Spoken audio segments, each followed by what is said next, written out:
Bismillahirrahmanirrahim. Welcome to SPSS Data Analysis and Interpretation series. Today we will learn about multiple regression. Multiple regression तब use किया जाता है जब हमारे पास एक से ज़्यादा प्रेडिक्टर्स जो हैं किसी सिंगल प्रेडिक्टर को प्रेडिक्ट कर रहे हों। इस केस में हमारे पास एक रिसर्चर है जो कि एक्सट्रीमिज़म को प्रेडिक्ट करना चाह रहा है on the basis of two variables, psychopathy and sadism. तो उसका जो डेटा है वो एज अंडर है। अब हम इसको एसपीएसएस में डालेंगे और चेक करेंगे कि आया किस तरीके से ये दोनों वेरिएबल्स जो हैं वो एक्सट्रीमिज़म को प्रिडिक्ट करते हैं या नहीं करते। तो हम एसपीएसएस को खोलते हैं। वेरिएबल व्यू में हम तीन वेरिएबल्स डिफाइन करेंगे। एक हमारे जो है वो प्रिडिक्टर का वेरिएबल आ जाएगा, और दूसरा हमारा दूसरा प्रिडिक्टर आ जाएगा, और तीसरा हमारे पास जो है वो हमारा आउटकम वेरिएबल जो है वो आ जाएगा। और हम तीनों के जो हैं वो डेसिमल ज़ीरो कर लेंगे, और चूँकि तीनों वेरिएबल कंटिन्यूस हैं तो इसीलिए हम इनको कोई वैल्यू वगैरह नहीं देंगे। जैसे कि हमने जो है वो अपने स्केल्स के टोटल अगर लिए हुए हैं तो उस तरीके से हम इसको ले सकते हैं।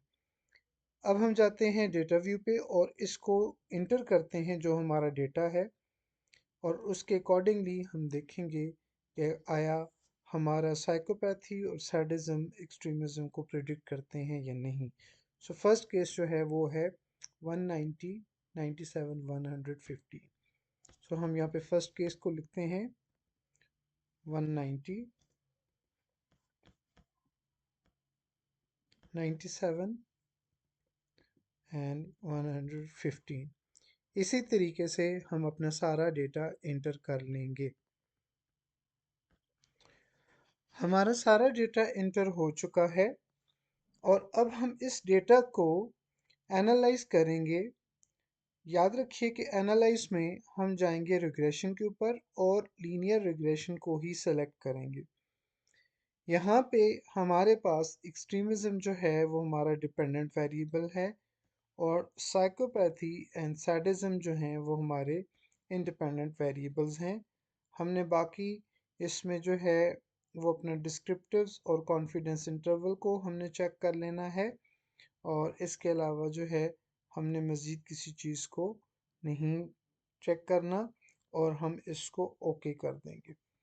जो ओके करेंगे तो हमारे पास जो आउटपुट आएगा उसमें देखिए हमारे पास डिस्क्रिप्टिव स्टैटिस्टिक्स में हमारे टोटल केसेस और उनका मीन और स्टैंडर्ड डेविएशन, उनकी कोरिलेशन, और उसके बाद जो है हमारी मॉडल समरी में आप देख लें तो हमारे पास जो है वो इनोवा जो है वो सिग्निफिकेंट है। दैट मीन्स कि आवर मॉडल इज़ सिग्निफिकेंट। और जो आर स्क्वेयर की वैल्यू है दैट इंडिकेट्स के बोथ साइकोपैथी एंड सैडिज्म जो हैं वो 77.5% वेरिएशन जो है वो कॉज कर रहे हैं इन द डिपेंडेंट वेरिएबल। लेकिन यहाँ पे एक बड़े मज़े की इंटरेस्टिंग सी हमारे पास फाइंडिंग आई है कि सैडिज्म जो है वो प्रिडिक्ट कर रहा है, लेकिन यहाँ पे साइकोपैथी जो है वो इसको प्रिडिक्ट नहीं कर रहा। तो दैट मीन्स कि हमारे जो मॉडल में अगर हमने दोनों जो है इंडिपेंडेंट वेरिएबल को एक साथ लिया तो उसमें से सिर्फ सैडिज्म जो है वो सिग्निफिकेंटली प्रिडिक्ट कर रहा है, ना कि psychopathy. I hope you understand. Thank you.